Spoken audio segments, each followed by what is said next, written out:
ஈரானுடைய ராணுவத்தை அழிச்சிட்டோம், அவங்களுடைய ஏவுகணைகளை அழிச்சிட்டோம் அப்படின்னு டொனால்ட் ட்ரம்ப் பேசிட்டு இருக்காரு.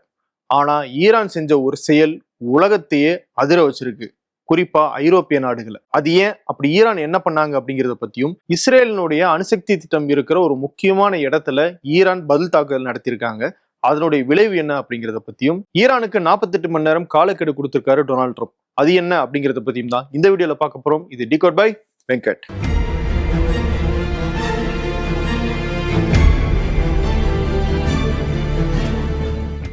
ஈரானுக்கு எதிரான போர்ல ஐரோப்பிய நாடுகளும் குறிப்பா நேட்டோ படைகளும் உதவணும் அப்படின்னு டொனால்ட் ட்ரம்ப் தொடர்ந்து கேட்டுக்கிட்டே இருக்காரு. குறிப்பா இந்த ஸ்ட்ரெயிட் ஆஃப் ஹோர்முஸ் வழியாக எந்தெந்த நாடுகள் எல்லாம் அதிகமாக எண்ணெய் இறக்குமதி செய்யறாங்களோ அவங்க எல்லாம் இந்த ஸ்ட்ரெயிட் ஆஃப் ஹோர்முஸை மீட்கிறதுக்கு தங்களுடைய கடற்படையை அனுப்பணும் அப்படின்னு டொனால்ட் ட்ரம்ப் தொடர்ந்து வலியுறுத்திக்கிட்டே இருக்காரு.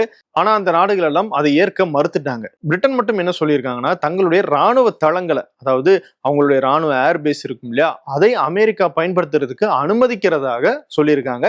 இதை ஈரான் வன்மையாக கண்டிச்சாங்க. அப்படி நீங்க அனுமதிச்சீங்கன்னா நீங்களும் இந்த போர்ல இணையறதாகும், அதனுடைய பின்விளைவுகளை நீங்களும் சந்திக்க வேண்டி இருக்கும் அப்படின்னு ஈரான் எச்சரிச்சிருந்தாங்க.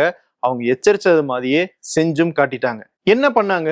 டியாகோ கிராஷியா அப்படின்னு ஒரு தீவு இந்திய பெருங்கடல்ல இருக்கு. இது மொரிஷியஸுக்கு சொந்தமான தீவு. அந்த தீவுல பிரிட்டனுக்கு ஒரு விமான படைத்தளம் இருக்கு. படைத்தளம் மட்டும் இல்ல, அங்க பிரிட்டனுடைய ராணுவ வீரர்கள் இருக்காங்க. அந்த படைத்தளத்தை அமெரிக்காவும் சேர்ந்து பிரிட்டனுடைய அனுமதி பெற்று பயன்படுத்திக்கிட்டு இருக்காங்க. இப்போ பிரிட்டன் இந்த போர்ல அமெரிக்காவுக்கு தங்களுடைய விமான படைத்தளங்களை பயன்படுத்த அனுமதி கொடுத்ததன் அடிப்படையில அதை கண்டிக்கிற வகையில ஈரான் அந்த டியாகோ கிராஷியா தீவை நோக்கி தாக்குதல் நடத்திருக்காங்க ஏவுகணைகள் மூலமாக. சரி, இதுல என்ன பிரச்சனை? பிரிட்டனும் இந்த போருக்குள்ள வந்துருமோ அப்படிங்கிறதா? அது ஒரு பிரச்சனை தான். ஆனா அதை விட மிகப்பெரிய பிரச்சனை என்னன்னா, இந்த டியாகோ கிராஷியா தீவுக்கு ஈரானுடைய ஏவுகணைகள் எப்படி போச்சு அப்படிங்கிறது தான் காரணம். ஈரான் இது வரைக்கும் எங்க கிட்ட 2000 கிலோமீட்டர் அளவுக்கு பாயிற ஏவுகணைகள் தான் இருக்கு அப்படின்னு முன்னாடி சொல்லியிருந்தாங்க. ஆனா இந்த டியாகோ கிராஷியா தீவு ஈரான்ல இருந்து 4000 கிலோமீட்டர் தள்ளி இருக்கு. அப்போ ஈரானுடைய ஏவுகணைகள் 4000 கிலோமீட்டர் பாஞ்சு போய் தாக்க முடியுது அப்படின்னா, அந்த ஏவுகணைகளை வச்சு ஈரான் வேற எந்தெந்த நாடுகளை எல்லாம் குறிவைக்க முடியும் அப்படின்னு யோசிக்க ஆரம்பிச்சிருக்காங்க. அதுதான் மிகப்பெரிய அதிர்வலையை ஏற்படுத்தியிருக்கு. ஈரான் இந்திய பெருங்கடல்ல அந்த தீவை நோக்கி வீசின அந்த ஏவுகணைகளை ஒருவேளை ஐரோப்பாவை நோக்கி வீசினாங்கன்னா அது எந்தெந்த நாடுகள் வரைக்கும் போய் சேரும் அப்படிங்கிறதா இன்னைக்கு மிகப்பெரிய பேசுபொருளா இருக்கு. ஐரோப்பாவில் பிரான்ஸ், இத்தாலி, இவ்வளவு ஏன் பிரிட்டனுடைய தலைநகர் லண்டன் வரைக்குமே ஈரானுடைய அந்த ஏவுகணைகள் போறதுக்கு வாய்ப்பு இருக்கு. அந்த 4000 கிலோமீட்டர் ரேடியஸ்ல இந்த நாடுகள் எல்லாம் இருக்கு ஐரோப்பாவில். இதுவே ஆப்பிரிக்காவிலும் நிறைய நாடுகள் இருக்கு. இந்த பக்கம் பார்த்தோம்னா இந்தியாவை தாண்டி, கொரியாவை தாண்டி கடல் பகுதி வரைக்கும் போய் ரீச் ஆகிற அளவுக்கு இந்த ஈரானுடைய ஏவுகணைகளுக்கு கேப்பபிலிட்டி இருக்கு அப்படிங்கிறதான் இன்னைக்கு மிகப்பெரிய அச்சுறுத்தலாக உலகம் முழுக்க பார்க்கப்படுது. இதுல இன்னொரு விஷயம் என்னன்னா, ஈரான் ஏவன அந்த ஏவுகணைகள் 4000 கிலோமீட்டர் பாஞ்சு போயிருக்கு. அதையும் தடுத்துட்டதாக தான் சொல்றாங்க. அது அந்த டியாகோ கிராஷியா தீவுல எந்த விதமான தாக்கத்தையும் ஏற்படுத்தலன்னு சொல்றாங்க. ஒண்ணு தடுத்து வீழ்த்தப்பட்டது, இன்னொரு ஏவுகணை கடல்ல விழுந்துருச்சு அப்படின்னு சொல்றாங்க. இருந்தாலும் இங்க கவனிக்க வேண்டியது என்னன்னா, அது எப்படி 4000 கிலோமீட்டர் தாண்டி போச்சு? உண்மையாகவே 4000 கிலோமீட்டர் தான் அதனுடைய உச்சபட்ச தூரமா, இல்ல 4000 கிலோமீட்டர் மேலேயும் அதனால போக முடியுமா? அப்போ எந்தெந்த நாடுகள் எல்லாம் அதனால பாதிக்கப்பட வாய்ப்பு இருக்கு அப்படிங்கிற கால்குலேஷன்ஸும் இன்னொரு பக்கம் போய்கிட்டு இருக்கு. ஒரு பக்கம் ஈரானுடைய ஏவுகணை பலத்தை குறிக்கிற வகையில இந்த செய்தி இருந்தாலும், இன்னொரு பக்கம் இது ஒரு டபுள் எட்ஜ் ஸ்வார்டு தான். அதாவது இரண்டு பக்கம் கூர்மையான கத்தி போன்றதுதான் இந்த செய்தி. ஒரு பக்கம் இது ஈரானுடைய பலத்தை காட்டினாலும், இன்னொரு பக்கம் ஈரானுக்கு எதிரான பிரச்சாரத்தை இது வலுப்படுத்தவும் உதவிடும். எப்படின்னா, இப்ப அமெரிக்காவும் இஸ்ரேலும் என்ன பேச ஆரம்பிச்சிருக்காங்க? நாங்க ஏற்கனவே சொன்னோம்ல, ஈரானால உலக நாடுகளுக்கு எல்லாம் பாதிப்பு இருக்கு, குறிப்பா அமெரிக்காவுக்கு ஒரு உடனடி த்ரெட் இருக்கு, அவங்க கிட்ட மோசமான ஏவுகணைகள் இருக்கு அப்படின்னு நாங்க சொல்லியிருந்தோம். அதை நிரூபிக்கிற வகையில இப்ப பாருங்க, 2000 கிலோமீட்டர் அளவுக்கு தான் ஏவுகணை வச்சிருக்கோம் அப்படின்னு சொன்னாங்க. இப்ப 4000 கிலோமீட்டர் பாஞ்சு தாக்குதல் நடத்தியிருக்கு. அப்போ இன்னும் எதையெல்லாம் மறைச்சு வச்சிருக்காங்கன்னு தெரியல. இப்படி பொய்யாக சொல்லிக்கிட்டே இருக்காங்க. இந்த பொய்யினுடைய ஒரு தொடர்ச்சி தான் அவங்க கிட்ட அணு ஆயுதம் இல்லை, அணு ஆயுதம் தயாரிக்கிற எண்ணம் இல்லை அப்படின்னு ஒரு பிரச்சாரத்தை ஈரானுக்கு எதிராக அமெரிக்காவும் இஸ்ரேலும் தொடங்கியிருக்காங்க. அவங்க சொல்றதுல கொஞ்சம் உண்மையும் இருக்கு.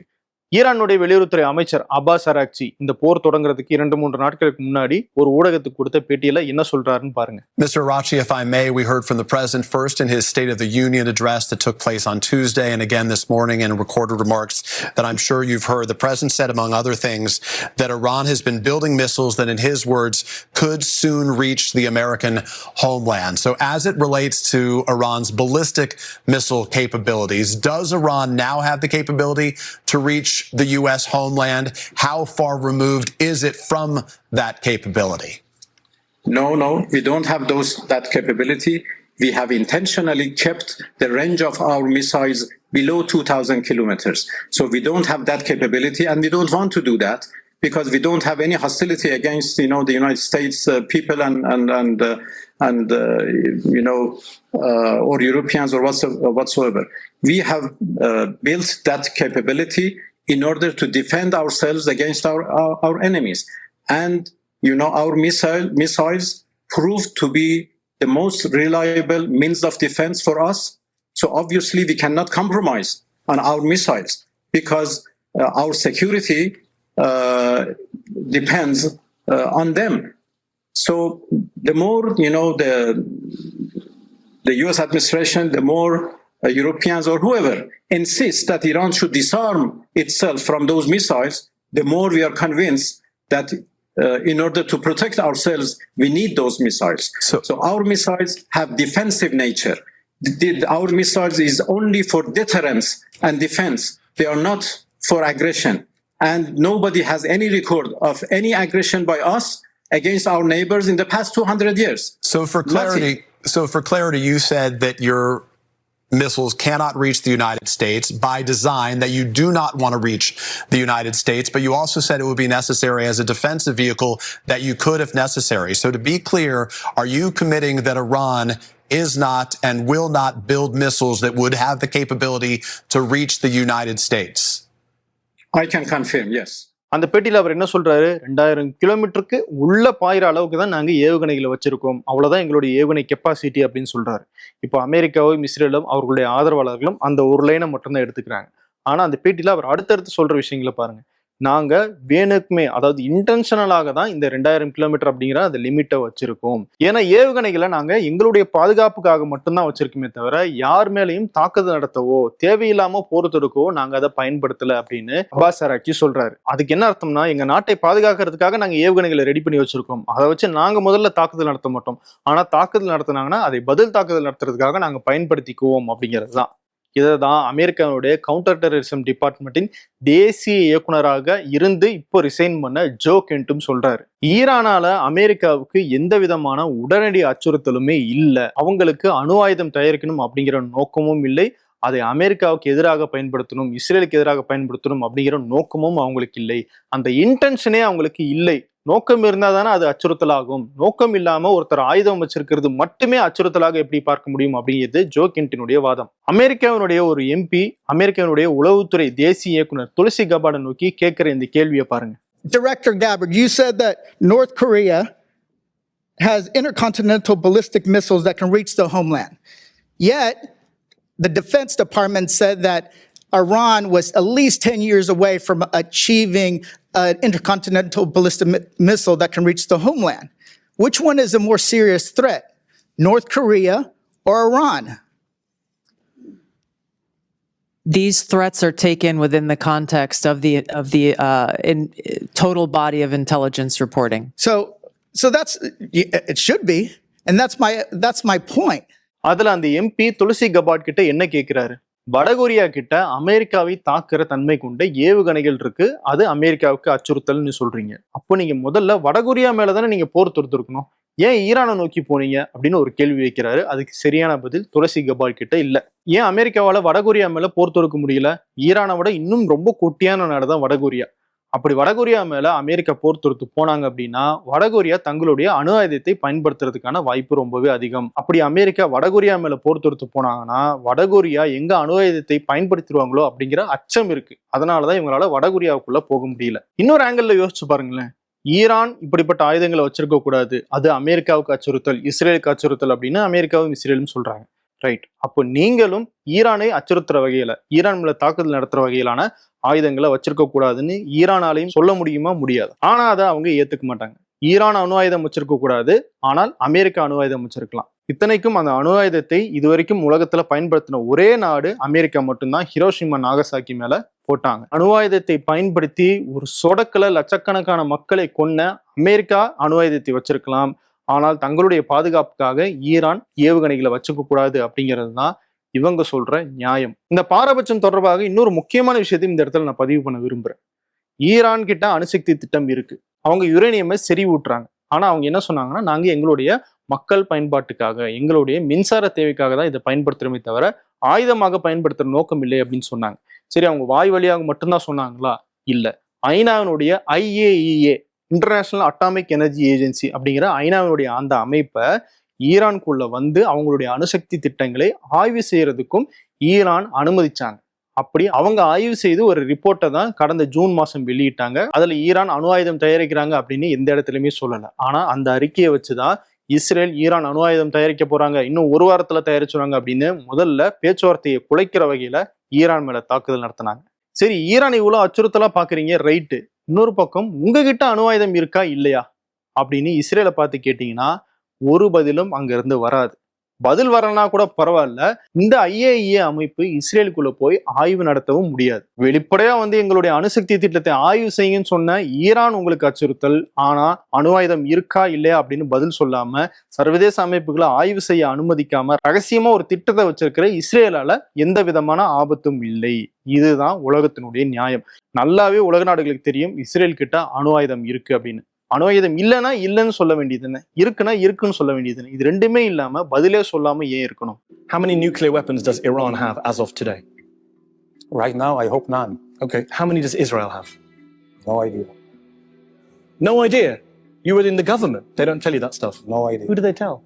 No idea. I'm telling you, I never discussed it. But it's irrelevant. It's between, you never discussed Israel's nuclear weapons. You can say that hand on heart, you've never discussed Israel's nuclear. You're expecting us to believe that the Deputy Foreign Minister of Israel never discussed Israel's nuclear deterrent. Seriously, Dan? No. So let me tell you, no? It's not all slogans and sound bites, Mehdi. Tell yourself. I did not discuss Israel nuclear weapons. I did discuss Israel nuclear policy. There is a big difference. Okay. Okay? Okay. So now we've got past that semantic evasion. No, you have to. How many nuclear weapons does Israel have? I don't Because know. experts say it's anywhere between 80 and 400. So what? So what? Yeah, so what? Has Israel ever So do you threatened? recognize the hypocrisy of Israel No. having a secret illicit nuclear weapons program that it won't open up its doors to and won't talk about, and then lecturing everyone else in the region about nuclear Absolutely weapons? not. You know why? You talk about hypocrisy. அப்படி Israel கிட்ட அணு ஆயுதம் இருக்கிறது உண்மையாச்சு அப்படின்னா காசாவில் 20,000 குழந்தைகள், இங்க ஈரான்ல ஒரு ஸ்கூல் மேல ஏவுகணையை போட்டு 165 குழந்தைகள்னு தொடர்ந்து குழந்தைகளாக தேடி தேடி கொண்டுகிட்டு இருக்கிற இஸ்ரேல் மற்ற நாடுகள் மேல அந்த அணு ஆயுதத்தை பயன்படுத்த மாட்டாங்க அப்படிங்கிறதுக்கு என்ன கேரண்டி? ஈரான் கிட்ட என்ன ஆயுதம் இருக்கு, என்ன ஏவுகணைகள் இருக்கு, அது எவ்வளவு தூரம் பாய்ந்து தாக்கும் அப்படின்னு வெளிப்படையை எதிர்பார்க்கிற உலக நாடுகள் அந்த வெளிப்படையை இஸ்ரேல் கிட்டையும் அமெரிக்கா கிட்டையும் எதிர்பார்க்கணும். வெளிப்படைத்தன்மை அப்படிங்கிறது அவசியம்தான். ஆனா அது எல்லாருமே வெளிப்படையா இருக்கும்போது மட்டும்தான் உலகத்தினுடைய பாதுகாப்பு உறுதிப்படுத்தப்படும். இஸ்ரேல் எந்த அளவுக்கு பின்விளைவுகளை யோசிக்காம, அதனால என்ன பாதிப்பு வரப்போகுது அப்படிங்கறத யோசிக்காம தாக்குதல் நடத்துறாங்கன்னா, ஈரானுடைய நெத்தான்ஸ் அப்படிங்கிற அணுசக்தி மையத்தின் மேல இஸ்ரேல் 2வது முறையாக தாக்குதல் நடத்தியிருக்காங்க. ஆனா இப்போ வரைக்கும் IAEA தரப்புல இருந்து அங்க எந்த விதமான கதிர்வீச்சும் இல்லை அப்படின்னு தான் உறுதிப்படுத்தப்பட்டிருக்கு.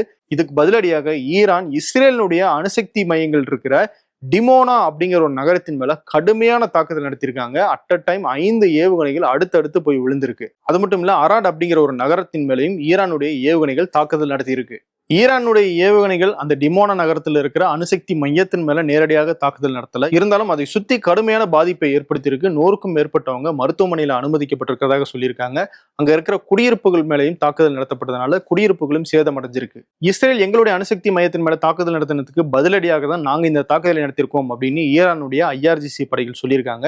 அது மட்டும் இல்ல, கடந்த 3 வாரங்களாக இந்த போர் நடந்துகிட்டு இருக்கு. இந்த 3 வாரமும் இஸ்ரேலினுடைய வீக்னஸ் என்ன அப்படிங்கிறத தொடர்ந்து எங்களுடைய உளவுப்படையின் மூலமாக பார்த்துக்கிட்டே இருந்தோம்.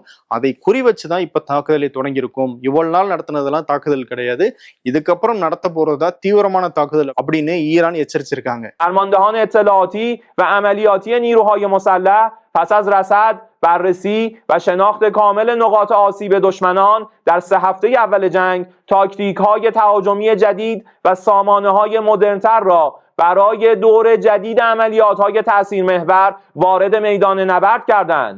عرصه جنگ برای دشمن تنگ‌تر و سخت‌تر از قبل خواهد شد. باذن الله و من نصر الا من عند الله العزیز الحکیم. இதுக்கிடையில டொனால்ட் ட்ரம்ப் வழக்கம் போல மாத்தி மாத்தி பேச ஆரம்பிச்சிட்டாரு. நேத்து என்ன சொன்னாரு? நாங்க இந்த போர்ல எங்களுடைய இலக்குகளை எல்லாம் கிட்டத்தட்ட நெருங்கிட்டோம், விரைவில் எங்களுடைய தாக்குதலை முடிவுக்கு கொண்டு வந்துருவோம் அப்படின்னு அவர் சொன்னாரு. அவருடைய அந்த ட்ரூத் சோஷியல் மீடியா போஸ்ட்ல அமெரிக்காவுடைய இலக்குகள்னு எதையெல்லாம் சொல்லியிருக்காருன்னா, ஈரானுடைய ஏவுகணை திட்டங்களை முழுமையாக அழிக்கிறது, அதை அழிச்சிட்டோம்னு சொல்றாரு டொனால்ட் ட்ரம்ப். ஆனா தொடர்ந்து ஏவுகணைகள் மூலமாக ஈரான் தாக்குதல் நடத்திட்டு இருக்காங்க. இஸ்ரேல்ல இருக்கிற டிமோனா நகரத்தின் மேல தாக்குதல் நடத்தப்பட்டிருக்கு.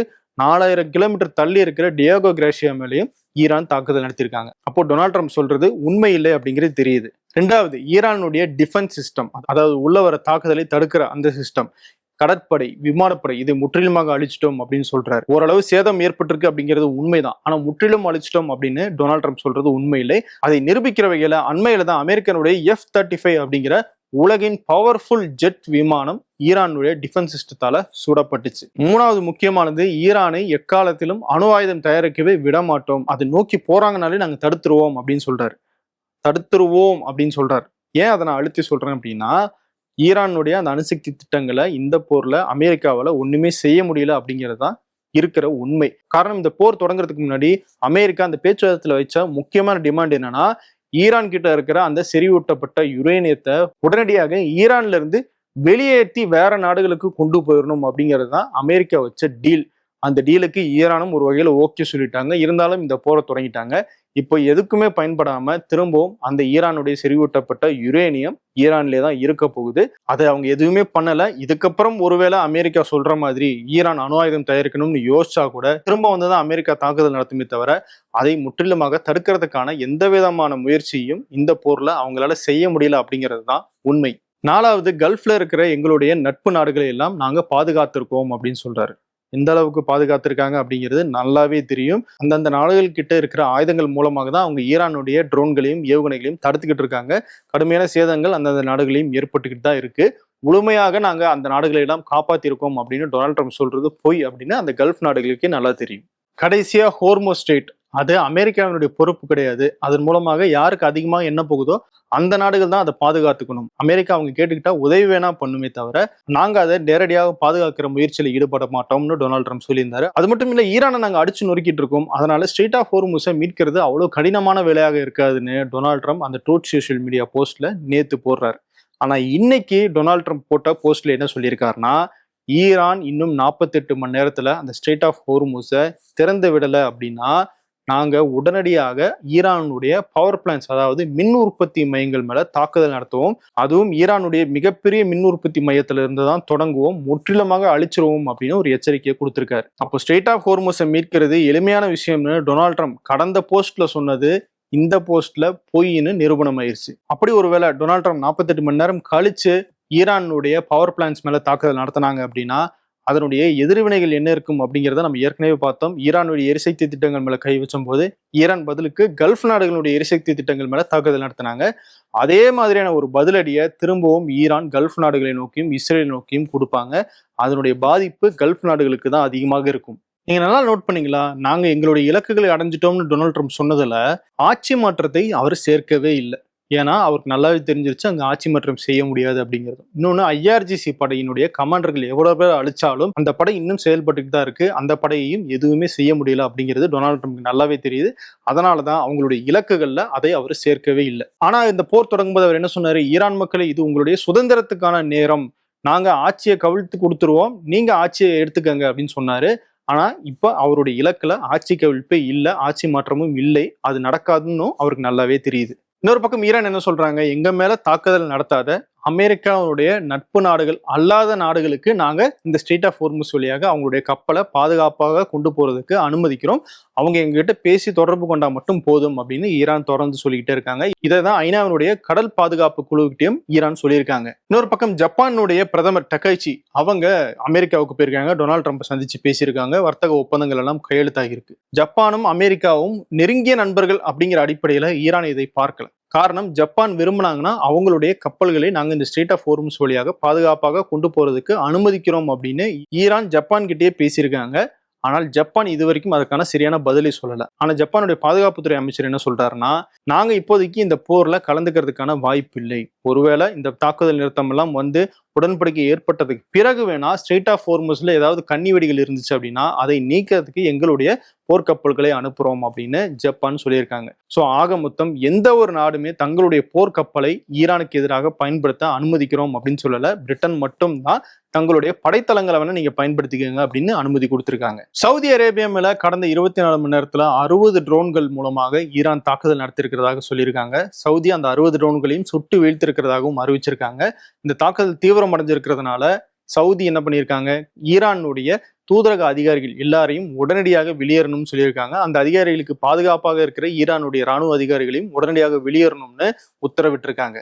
இதுக்கிடையில UAE, பிரான்ஸ், பிரிட்டன், ஆஸ்திரேலியா உட்பட 20 நாடுகள் ஈரான் அந்த ஸ்ட்ரெயிட் ஆஃப் ஹோர்முஸ் கடல் பகுதியை திறந்து விடணும், அங்க இருக்கிற கன்னி வெடிகள் உட்பட எல்லாத்தையும் நீக்கணும் அப்படின்னு வலியுறுத்தி ஒரு அறிக்கையை வெளியிட்டிருக்காங்க. ஸ்ட்ரெயிட் ஆஃப் ஹோர்முஸ் முடக்கப்படுது, வர்த்தகம் பாதிக்கப்படுது அப்படின்னு உடனே இவங்க எல்லாம் ஒன்னா இணைஞ்சு ஈரானுக்கு எதிராக அறிக்கை கொடுக்குறாங்க. ஆனா பாலஸ்தீனத்துல, காசாவில் இஸ்ரேல் நடத்தின அநியாயத்துக்கு எதிராக இவங்க யாருமே ஒன்னு சேர்ந்து ஒரு வலுவான குரலை கொடுக்கவே இல்லை. எதுக்கு இந்த பாரபட்சம்? ஈரானுடைய தாக்குதலுக்கு இஸ்ரேலும் கடுமையான பதிலடியை கொடுத்துக்கிட்டு இருக்காங்க. டெஹ்ரான்லயும் சரி, பல்வேறு இடங்கள்லயும் சரி ஈரான்ல கடுமையான தாக்குதல் நடந்துகிட்டு இருக்கு. லெபனான் மேலேயும் இஸ்ரேல் தாக்குதல் நடத்திட்டு இருக்காங்க. தரைமார்க்கமாக லெபனானுக்குள்ள ஹெஸ்புல்லாவுக்கு எதிராக தாக்குதல் நடத்திட்டு இருக்காங்க. ஹெஸ்புல்லா தரப்புல இருந்தும் 1-2 ஏவுகணைகள் இஸ்ரேல் மேல தாக்குதல் ஏற்படுத்திட்டு இருக்கு. இதை தாண்டி UAE உட்பட மற்ற கல்ஃப் நாடுகள் மேல ஈரானும் தாக்குதல் நடத்திட்டு இருக்காங்க.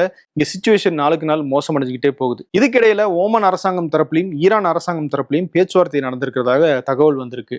இந்த பேச்சுவார்த்தை ஒருவேளை நல்ல சிக்னலா இருக்கவும் வாய்ப்பு இருக்கு. காரணம், ஓமன் கல்ஃப்ல இருக்கிற ஒரு நியூட்ரல் ஸ்டேட். குறிப்பா அமெரிக்காவுக்கும் ஈரானுக்கும் இடையில அவங்க தான் மத்தியஸ்தம் பண்ணி வச்சாங்க.